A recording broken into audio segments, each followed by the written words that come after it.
Alors, on est arrivé au bout des démonstrations et des questions. Je ne sais pas s'il y a d'autres réactions ou d'autres questions. Sinon, j'avais quelques petits messages à passer pour des perspectives. Est-ce que tu veux que je montre peut-être les améliorations sur le wiki rapidement pour... Oui, merci. Oui, très bien. Vas-y, Romain. Donc c'était juste une petite information, c'est que on a ajouté un wiki sur le GitLab du Star Elec pour donner plus d'informations sur le standard de manière générale, plus facilement accessible. Ça se retrouve directement sur le GitLab et tout. Ça permet de réintroduire, bon, normalement à ce niveau, si vous venez à ces webinaires, vous devez quand même bien connaître maintenant ce que c'est le Star Elec, mais si jamais vous avez besoin de transmettre l'information à quelqu'un, ça peut être pratique de le rediriger vers ce wiki. Donc, il y a une introduction Starelec qui explique un peu le principe du déploiement, et ensuite de nombreux accès vers d'autres documents qui sont plus ou moins faciles d'accès dans le GitLab, donc sont regroupés sur le wiki.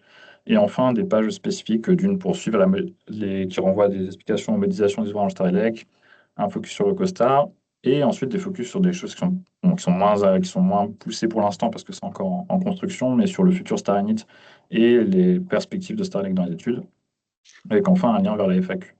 Donc, vous pouvez retrouver toutes ces pages directement sur le wiki. Et le wiki OpenRecoStar a également été un peu reclarifié, avec du coup cette fois-ci également un très bref rappel sur le RecoStar, une introduction à pourquoi OpenRecoStar existe, et enfin des guides, des guides vers différentes pages. Donc, par exemple, le guide d'installation du plugin, des guides sur les cas d'usage, de comment utiliser des méthodologies qu'on a présentées par webinaire, par exemple, mais qu'on représente aussi.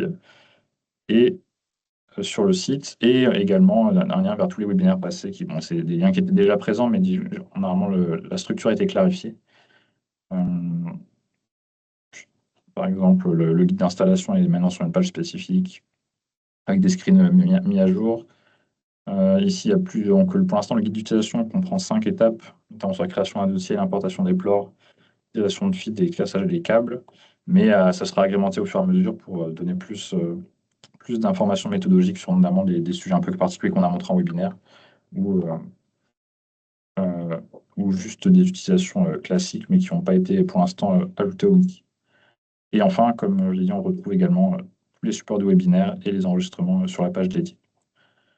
Donc voilà, j'espère que ça sera plus simple d'utilisation, parce que le GitLab à l'avant était un peu austère, et j'espère que le wiki permettra d'être un peu plus accessible pour retrouver les bonnes informations dessus.